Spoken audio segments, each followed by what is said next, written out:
কিছু লিপস্টিক থাকে যেটা শুধু মেকআপ প্রোডাক্ট নয়, নিজের একটা ফেভারিট মুড হয়ে যায়। তো আজ শেয়ার করব আমার সেই ফেভারিট নিউড লিপস্টিক্সগুলো। এই শেডটা আমার কিছু না ভেবেই নেওয়া লিপস্টিক, যতবার পরি ততবারই ভালো লাগে।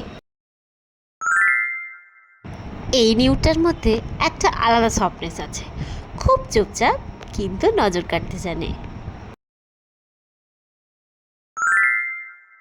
কিছুদিন এরম থাকে যখন বেশি কিছু চাই না, শুধু চাই একটা ক্লিন লুক, আর তখন এই শেডটা আমার মোস্ট ফেভারিট।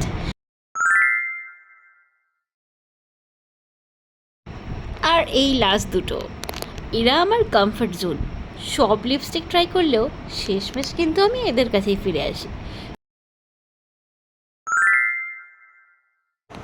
তাহলে জানাও লিপস্টিকের শেডগুলো কেমন লাগলো, আর যদি ভালো লাগে তাহলে কমেন্ট করো, লাইক করো আর ভিডিওটা শেয়ার করো।